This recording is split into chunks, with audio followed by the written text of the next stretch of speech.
Hello बच्चों, स्वागत है आपका हमारे YouTube चैनल निर्मला क्लासेज पर। अगर आप लेटेस्ट वीडियो देखना चाहते हैं तो सब्सक्राइब करें और बेल आइकन को दबाएं।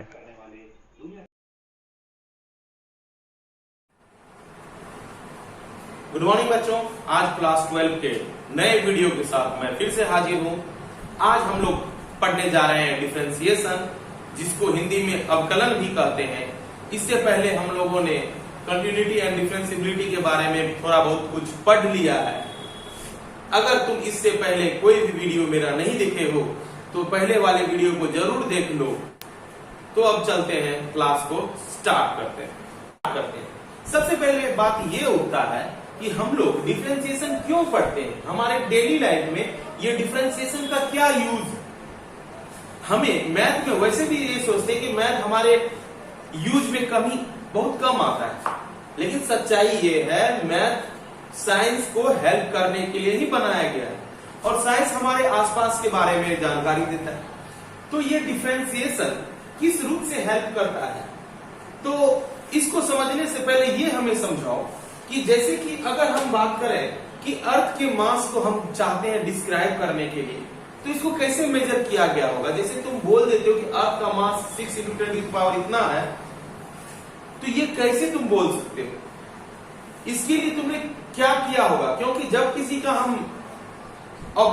सब्सटेंस का हम मास को मेजर करने जा रहे होते हैं, तो उस सब्सटेंस के मास को हम किसी भी तराजू पर, किसी भी ऐसे डिजिटल डिवाइस पर रखते हैं कि जिससे कि हमें उसका मास पता चल जाए। तो बताओ अर्थ का मास कैसे डिस्क्राइब किया गया होगा। नहीं कर पाएंगे, क्योंकि ऐसा कोई तराजू ही नहीं है जिससे कि हम उस अर्थ को, किसी प्लैनेट को या किसी भी बहुत बड़े ऑब्जेक्ट को हम मेजर कर सके। तो इसके लिए क्या किया गया, इसके लिए ये किया गया कि अर्थ के जो, अगर कोई भी सब्सटेंस जो बहुत बड़ा है, उसके छोटे से पार्टिकल को लिया गया। उस छोटे से पार्टिकल को लेकर उस टोटल मास को निकाला गया। इसका एक प्रोसेस वाइज है। जैसे कि अगर तुमको एक और एग्जांपल देते हैं, जैसे कि कोई गर्ल या कोई यानी कि मेरी माँ चावल पका रही होती है।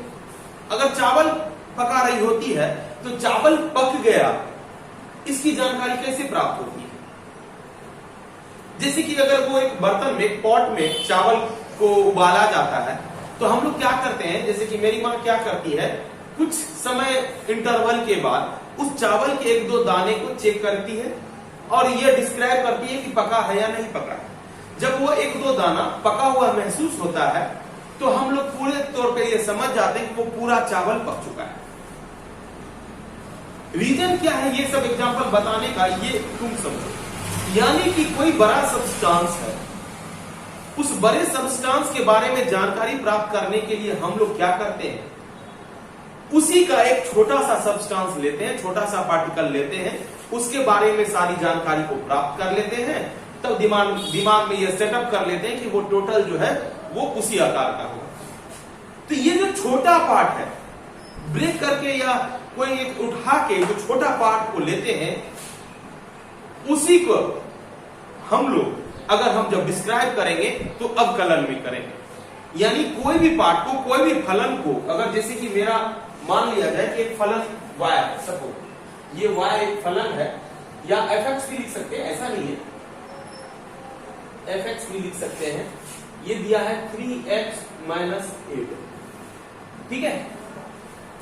अगर ये एक बड़ा सब्सटेंस है, बड़ा एक फलन है, इसके बारे में छोटा सा जो जानकारी चाहिए होगा, तो उसके लिए क्या करना होगा, अवकलन करना पड़ेगा। अभी बस बेसिक सा समझ लो कि जैसे इसका अगर एक छोटी सी सूक्ष्म रूप अगर कहें, इसका जो छोटा रूप होगा क्या होगा, dy/dx, जिसमें इसको डिस्क्राइब करना होगा तो d और d, जैसे कि dy/dx, ये जो लिखा गया है, ये x क्या है, वेरिएबल है,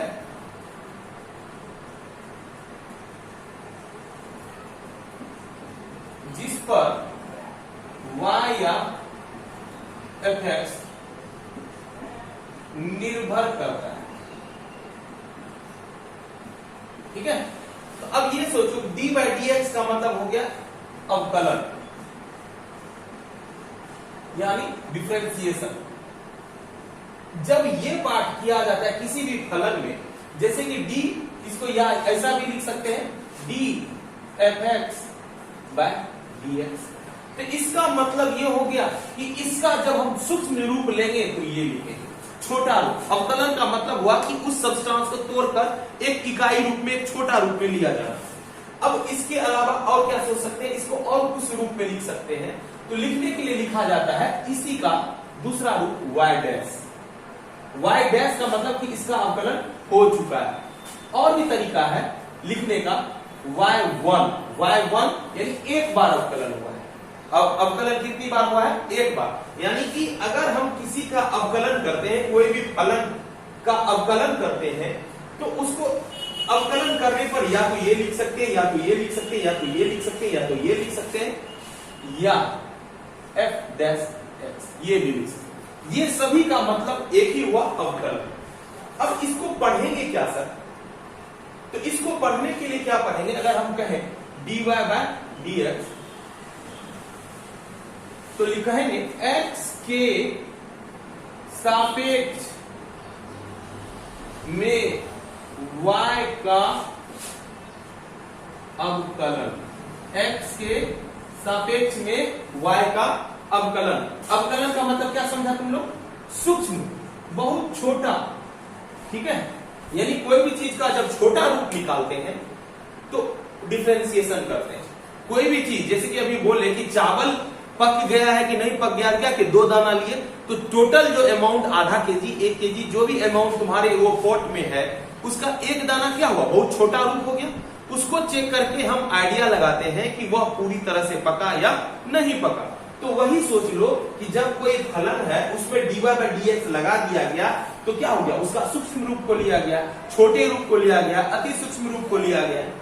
अब ये सोचो, या तो ये लिखा जा सकता है, अगर इंग्लिश में बोलेंगे क्या लिखेंगे, लिखेंगे डिफरेंशिएशन, शॉर्ट पार्ट में डी आई डबल एफ लिखते हैं। डिफरेंशिएशन यहां पूरा लिखा हुआ है, डिफरेंशिएशन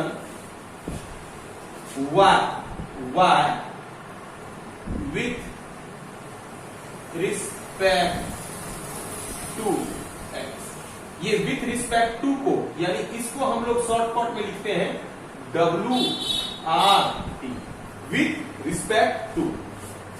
सर हमेशा क्या dy बाय dx नहीं लिखेंगे, ऐसा नेसेसरी नहीं है।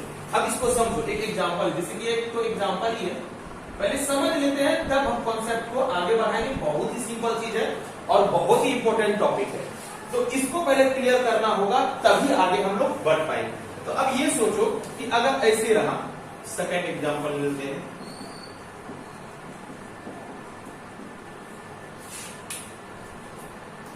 सेकेंड एग्जांपल ले लेते हैं और उसको बोलते हैं कि जैसे y equal to 3t plus 5, ठीक है, ऐसा नहीं है 3t square plus 5t minus, कुछ और भी रह सकता है, माइनस 18 प्लस 18 जो भी है, इक्वेशन कुछ भी हो सकता है। तब यहां पर क्या है, फलन किस पर निर्भर करता है, कहेंगे y फलन y t पर निर्भर करता है। जब इसका सूक्ष्म रूप निकालना होगा, स्मॉलेस्ट पार्ट निकालना होगा, तो डिफरेंशिएशन करना होगा। और डिफरेंशिएशन में dy बाय dx लिखेंगे नहीं, dy बाय dx तब लिखते, ये x तब लिखते जब x पर निर्भर करता। x का मतलब क्या हुआ, वेरिएबल जिस पर y निर्भर करता है। अभी देखो y किस पर निर्भर करता है, y जो निर्भर करता है किस पे निर्भर करता है, t पर। यहाँ क्या लिखेंगे, t लिखेंगे, dy बाय dt, ठीक है। अगर यहाँ लिखना हो फलन के रूप में क्या लिख सकते हैं, इसको लिख सकते हैं f, x नहीं लिखेंगे, x नहीं लिखेंगे, क्यों, x है ही नहीं, जिस पर निर्भर करता है उसको लिखते हैं ft। या और क्या लिख सकते हैं, y डैश y1 लिखे, ठीक है, y डैश लिखे या y1 लिखे। ये सब एक ही तरीका है अवकलन का चिन्ह का, यानी अवकलन के चिन्ह को इस तरह से लिख सकते हैं। अब इसको क्या पढ़ेंगे, इसको क्या पढ़ेंगे, t के सापेक्ष में, x के सापेक्ष में नहीं। जैसे कि यहाँ x क्यों लिखे, क्योंकि यहाँ x था, इसीलिए तो लिखते हैं। t के सापेक्ष में y का अवकलन, अब शॉर्टकट में लिखेंगे इंग्लिश में, differentiation y with respect to t। t क्यों लिखे? क्योंकि t ही यहां पर निर्भर करता है, y जो है t पर निर्भर करता है। एक और एग्जांपल लेते हैं।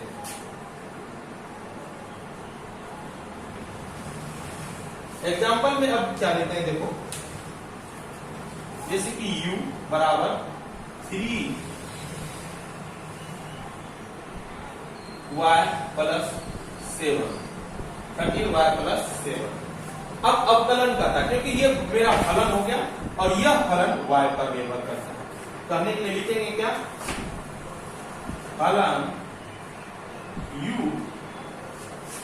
y पर निर्भर करता है। ऐसा नेसेसरी नहीं है, मन में ये आता है कि हर वक्त तो सर dy बाय dx बता रहे हैं, तो अब यहां पर y इस और क्यों लिखे? देखो होता क्या है, जो ज्यादा यूज होता है उसको ही लिखा जाता है। हम लोग अधिकतर जब आगे के सवाल में देखेंगे तो x और y के टर्म में ही वेरिएबल को यूज किया जाएगा। तीसरा टर्म आ सकता है या नहीं भी आ सकता है, लेकिन मेजर रूप से x या y के रिलेशन में ही रहता है। लेकिन हमको तो ओवरऑल समझना है कि सभी के बारे में जानकारी लिखना है, सभी के बारे में समझना है कि क्या ये दूसरे रूप में भी हो सकता है। नहीं तो मन में ये बैठ जाएगा कि अगर हम नहीं बताएंगे तो मन में ये बैठ जाएगा कि सिर्फ x और y के टर्म में ही होगा और y x का फलन होगा। तो इसके हिसाब से माइंड सेटअप बन जाता है। तो मुझे जानकारी सभी की लेनी है और जो यूज हो जाए वो उसकी मर्जी। तो अभी ये देखो, ध्यान रखना, ऐसा नेसेसरी नहीं है कि y को ही फलन मानेंगे और x पर निर्भर करेगा। वो t पर भी कर सकता है और यहाँ कुछ और भी लिखा जा सकता है, y छोड़ के कुछ और भी लिखा जा सकता है, y कहीं और भी हो सकता है। तो इसको क्या कहेंगे? अब इसको क्या कहेंगे? du बाय dx लिखते थे ना, क्योंकि u किस पर निर्भर करता है? y पर। du बाय dy इसको पढ़ेंगे क्या? y के सापेक्ष में u का अवकलन। ठीक है, अवकलन। अब देखो तो इसको क्या लिख सकते हैं इंग्लिश में?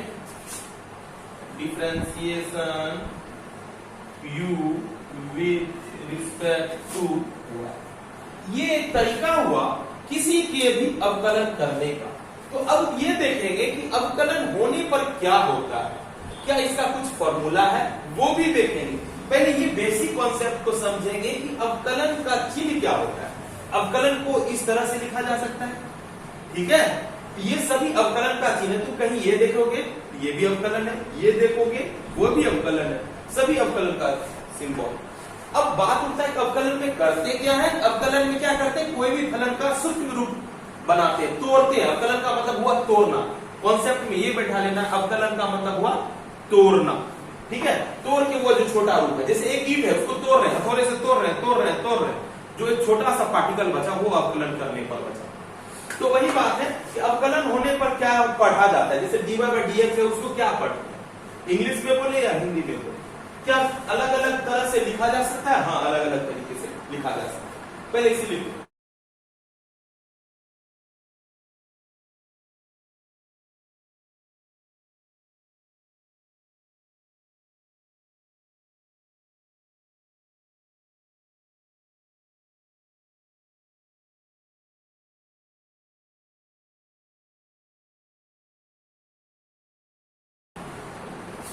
तब अब चलो हम लोग देखते हैं। ये पहले तो देख लिए कि जो किसी फलन को जब हम डिफरेंशिएशन करते हैं तो उसको सूचित किस तरह से करते हैं। अब ये देखते हैं कि आफ्टर डिफरेंशिएशन ये क्या होता है, इसको कैसे निकालते हैं। जैसे कि एक लेते हैं सवाल को, और वो सवाल इस तरह से है, जैसे 3x to the power 5 plus 7x square, ठीक है। तो इसका जब हम चाहें कि differentiation derivative of y with respect to x, क्यों x के रिस्पेक्ट में? क्योंकि देखो ये y किस पर निर्भर करता है? y x पर निर्भर करता है। y जब x पर निर्भर करता है तो इसका जो डिफरेंशिएशन होगा तो क्या होगा, अगर सूचित करेंगे तो dy बाय dx। तो इसलिए लिखिए, इसको क्या लिखेंगे, differentiation of y with respect to x। अब ये बात को समझ में आया कि dy बाय dx लिखते हैं। अब y क्या है, जैसे d बाय dx को लिख दीजिए, d बाय dx को लिख दीजिए, d बाय dx को लिख दीजिए, बचा हुआ y के लिए तो ये लिखेंगे 3x to the power 5 plus 7x। तो अब क्या करें, ये जो टर्म है इसके साथ भी जाएगा और इसके साथ भी जाएगा। तो कुछ रूल है, वो रूल देख लेना, यानी फॉर्मूला के तौर पे, फॉर्मूला कहो या रूल कहो, रूल से अच्छा फॉर्मूला ही बोल देते।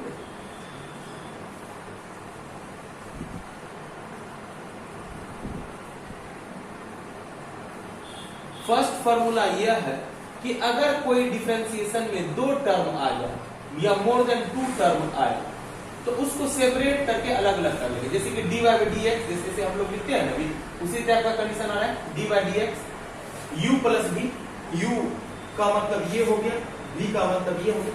तो इसको क्या करेंगे, अलग अलग किया जा सकता है, du by dx plus dv by dx, ये एक फॉर्मूला। सपोज माइनस है, जैसे कि d by dx u minus v, जैसे कि यहां पर रहता माइनस, यहां पे रहता माइनस, यहां पर हो गया ना माइनस, तब क्या करते, तो तब भी वही चीज करते, एक एक करके, ये जो डिफरेंशिएशन है u के साथ करते, फिर जो चिन्ह है माइनस है तो माइनस देते, फिर dv बाय dx हो गया। अब इसका प्रोसीजर यहां करते, चलो माइनस ही रहने देते हैं, क्या हो जाएगा उसके आधार पर ये जो डिफरेंशिएशन है एक बार इसके साथ होगा 3x to the power 5 by minus है तो minus d 7x to the power square by, ठीक है। अब देखो ये प्रॉब्लम आ रहा है कि कुछ ऐसा टर्म रहे कि कुछ कांस्टेंट जो है y के साथ या u के साथ y ही मान लेते, क्या करें, कोई कांस्टेंट, कांस्टेंट का मतलब अचर राशि, कांस्टेंट, कांस्टेंट को अचर बोलते हैं, अंक जिसको कहता है। तो कांस्टेंट को क्या करते हैं, बाहर कर देते हैं, कांस्टेंट c जो है वो बाहर हो जाएगा, dy बाय c जो है बाहर हो जाएगा, c क्या हो जाएगा, बाहर हो जाएगा। अब यहां देखो 3 कांस्टेंट के रूप में है, 3 कांस्टेंट के रूप में है, तो क्या हो जाएगा, 3 को बाहर, बच गया क्या, dx to the power 5 dx। इसमें क्या है कांस्टेंट 7d, ठीक है। अब ये देखो कि अगर किसी चीज का जब डिफरेंशिएशन करते हैं, जैसे कि रहे dx to the power n by dx, यानी x ही लिखा हुआ रहे, क्योंकि मेरा जो फलन है x पर निर्भर करता है और उसी के रूप में यहां ऊपर में भी रहे, तो क्या करें, पहले इसको हम फॉर्मूला लिख देते हैं, ये पावर को नीचे उतार देते हैं, नीचे उतारने के साथ ऊपर में पावर 1 कम कर देते। ये कैसे याद रखें, ये जो आपका जो फॉर्मूला है dx to the power n by dx, इसका जब डिफरेंशिएशन करते हैं यानी dy बाय dx हट जाता है, क्या होता है, पावर n उतर जाता है और x के ऊपर में पावर 1 कम बचता है। इसको अपने लैंग्वेज में समझते हैं। सबसे पहले एक सोचते हैं, एक लेडी है, खासकर राजस्थान में या जहां वैसे क्षेत्रों में जहां पानी की किल्लत है, ठीक है, पानी की किल्लत है। अब ये सोचो, ये क्या करती है, सुबह में उठती है, दूर 2 किलोमीटर दूर से पानी लाती है, वो मटका अपने सर पे रखती है, 1 2 3 4 5, इसका नाम हो गया x, मटका का मतलब हो गया पावर, ये क्या हो गया, पावर से। अब मटके में पानी भर के लौट रही है, लौट रही है, लौट रही है, अपने घर पर पहुंचती है, और वो क्या करे, घर पे पहुंची, या तो किसी का हेल्प लेगी मटके उतारने के लिए, या खुद से भी करेगी, हो सकता है इसका हाथ यहां तक पहुंच जाता है। तो सबसे पहले ये बताओ, ये कौन से मटके को उतारेगी, ये नहीं उतारेगी, बीच वाला कोई भी नहीं उतारेगी, क्यों, अगर ये उतारेगी तो ये चारों कहां जाएगा, गिर जाएगा ना, तो उतारेगी 1 2 3 4 पांचवें मटके को, पांचवें मटके को रख दी, पांचवें मटके को रख दी, अब बाद बाकी कितना बचा? अगर ये महिला को सोचा जाए, जब पांचवा मटका उतार रही थी तो उसके ऊपर कितना बच गया? 1 2 3 4 हुआ ना? पांचवा मटका उतार, यानी जो टॉप में है वो उतर गया, उसके अलावा कितना बचा? जितना था उससे एक कम, जितना था उससे एक कम, क्योंकि एक तो उतर गया। अब इसी कॉन्सेप्ट को यहां पे लगाओ, जैसे ये x है, ये n, तो n को उतार दिया गया, n को क्या कर दिया गया? उतार दिया गया। तो ये तो x है ना, n x, और यहां पर 5 को n माने, 5 को क्या माने? n। तो फार्मूला क्या बन गया? n x to the power n minus 1। यही फार्मूला लिखे है ना। सीधी सी बात है कि जब डिफरेंशिएशन करते हैं तो जो भी पावर रहे, x का पावर जो भी रहे, 10 7 15 20 95, तो जो टॉप मोस्ट पावर रहे उसको नीचे लिख देना, यानी पावर जो रहेगा उसको नीचे लिख देना, और ऊपर में एक कम कर देना, ऊपर में जितना भी रहे एक कम कर देना। जैसे कि यहां पर सोचिए, ये तो 3 पहले से है, इसको 3 को छोड़ दो, जो भी है, इसका पावर मैक्सिमम पावर कितना है? 5। 5 को क्या करेगा? नीचे उतार देगा, 5 को नीचे उतार देगा, तो बच गया क्या? x के ऊपर में 4 बचा। क्यों 4 बचा? क्योंकि 5 तो चला गया नीचे, 5 था इसमें, 5 था, 5 तो चल गया यहाँ नीचे, तो बच क्या गया? 4 ही बचा ना। तो कैसे बचा? 4 5 माइनस 1 किए थे तब तो बचा 4, 5 माइनस 4। अब जब ऐसा घटना कर देते हैं ना, तो dy by dx लिखने की आवश्यकता नहीं है, ये लिखना नहीं है, क्योंकि तुम्हारा काम हो चुका। जब काम कर दिया, ये सब जो लिखने का जो तरीका था, इसको क्यों लिखेंगे? ये तो लिखा इसलिए जाता है कि डिफरेंशिएशन करने के, डिफरेंशिएशन करने के बाद क्या आया? ये आया। जब वो बाद वाला घटना लिख दिए तो उसके बाद हम नहीं करेंगे कुछ, ठीक। अब यहां देखो, माइनस तो माइनस, 7 तो 7, क्या उतरेगा पावर में? नीचे 2 उतरेगा, पावर में नीचे क्या उतरेगा? 2 उतरेगा, 2 उतरेगा, x के ऊपर में क्या बचेगा? एक कम बचेगा। अब सोचो, 5 3 जा 15, अब एक दो बनाएंगे, क्लियर होगा। ऐसा नहीं है कि एक बार नहीं छोड़ देंगे, कॉन्सेप्ट जब तक बिल्डअप नहीं होगा नहीं छोड़ेंगे। 5 में 1 गया 4, माइनस 7 2 जा 14, x का पावर 1, ऐसे भी सोच सकते हैं 15 x to the power 4 minus, ये मेरा आंसर होगा। इसको लिखने के लिए लिख सकते हैं dy by dx, या बहुत सारा तरीका होता है y'। ये मेरा डिफरेंशिएशन हुआ। डिफरेंशिएशन का मतलब हुआ कि इसको तोड़ कर लिखा गया, यानी एक पूरा बकेट था, उस बकेट में से एक छोटा सा पीस को निकाला गया, तो ये हुआ छोटा सा पीस। उसका जो अभी जो मेजर एक फार्मूला यूज किए, x to the power n वाला, जब x to the power n का डिफरेंशिएशन करना हो, अगर x to the power n का डिफरेंशिएशन करना हो तो पावर को नीचे लिखो और बचे हुए पावर में एक कम कर दो, जैसे कि x का पावर क्या होगा? एक कम हो जाएगा। यही मेजर फार्मूला है।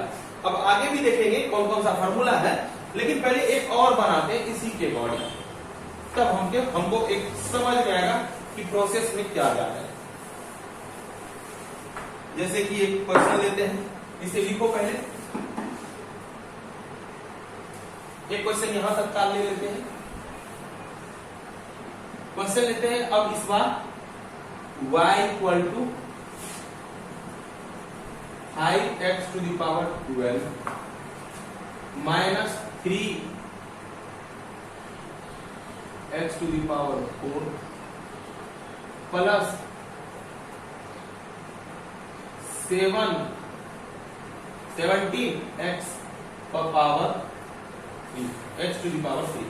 अब क्या करें? इसका डिफरेंशिएशन करते हैं। क्या लिखेंगे लैंग्वेज में? Differentiation y with respect to x, shortcut में, ठीक है। अब इसको सिंबल में कैसे लिखेंगे? dy by dx, y किसके रिस्पेक्ट में? x के रिस्पेक्ट में। अब ये देखो, तो d by dx y की जगह पे क्या हो जाएगा बच्चा? ये पूरा, क्योंकि y यही है ना, तो 5x to the power 12 minus 3x to the power 4 plus 17x cube. अब हम ये बात बोले थे, u प्लस v का मतलब नहीं कि 2 ही रहेगा, मोर देन 2 भी रह सकता है, लेकिन लॉजिक ये है प्लस वाला भी रहेगा तो सेपरेट हो जाएगा, माइनस वाला भी रहेगा तो सेपरेट हो जाएगा, यानी ये वाला इस तीनों के साथ सेपरेशन करेगा। करो, यानी d by dx 5x to the power 12 minus d by d x 3x to the power 4 plus d by d x 17x। अब इसके बाद क्या बोले थे, जब सेपरेट कर दिए इसके बाद क्या करना है, जो कांस्टेंट है उसको बाहर करना है, कांस्टेंट है उसको बाहर करना है, कांस्टेंट ये है तो 5 बाहर बच गया dx to the power 12 by dx minus constant क्या है 3 dx to the power 4 by dx plus d 17 बाहर आएगा क्योंकि कांस्टेंट 17 है dx क्यूब बाय। अब ये देखो ये कांस्टेंट भी मेरा बाहर हो गया, अगर कांस्टेंट रहा, अगर नहीं रहा तब जैसे कि ये 5 नहीं रहता, सपोज हम 5 हटा देते हैं, 5 हटा देते हैं, 5 नहीं रहता तो क्या करते हैं, 5 नहीं रहता तो कुछ नहीं करते, 5 नहीं रहता तो वही लिखा था, 5 नहीं रहता तो वही लिखा था। बाहर तब करेंगे जब लिखा हुआ रहेगा। जैसे कि तुम अगर ट्रेन में चढ़े हो, टिकट लेके चढ़े हो तो क्यों उतारेगा तुझे, जब टिकट लेके नहीं चले हो कहेगा भाई उतर जा नहीं तो जेल जाना होगा या फाइन देना होगा। यही है, अगर हमको कांस्टेंट है तब तो बाहर करेंगे, कांस्टेंट नहीं है तब क्यों बाहर करेंगे, जैसा है वैसा ही रहेगा। अब क्या करेंगे, एक फॉर्मूला है x के पावर वाला, x के पावर वाला, x के पावर वाला।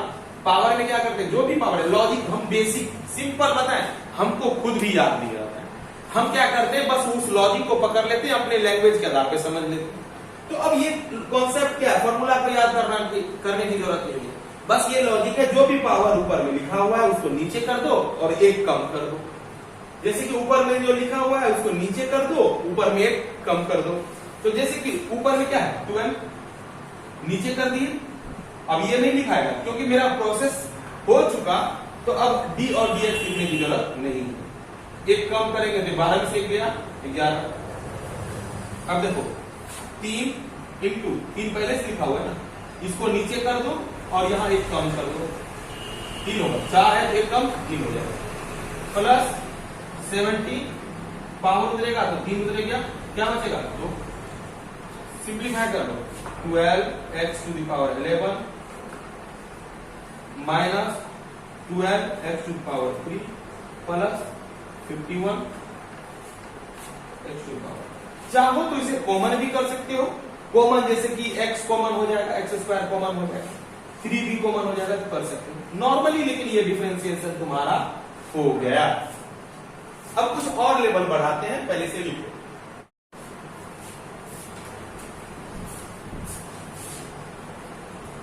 ये टॉपिक क्लास 12 के बच्चों के साथ साथ 11 के बच्चों के लिए भी बहुत ज्यादा इंपॉर्टेंट है। फिजिक्स में डिफरेंशिएशन और इंटीग्रेशन का यूज बहुत ज्यादा मात्रा में होता है, खासकर बड़े बड़े डेरिवेशन में हम उसका यूज करते हैं। इसीलिए चाहे वो बायोलॉजी के बच्चे हों या अभी 11th के बच्चे हों, इस टॉपिक को अच्छे से समझ लो, बहुत ज्यादा यूज होगा। आगे मैथमेटिकल बहुत ज्यादा टर्म यूज होने वाला है, तो ये कॉन्सेप्ट क्लियर रहने से तुमको समझने में बहुत ज्यादा आसानी होगी। 12 के जो मैथ वाले बच्चे उन्हें तो पढ़ना ही पढ़ना है और बहुत अच्छे से पढ़ना है। तब आज के लिए बस इतना ही, अगले क्लास में फिर मिलते हैं, तब तक के लिए take care and good bye.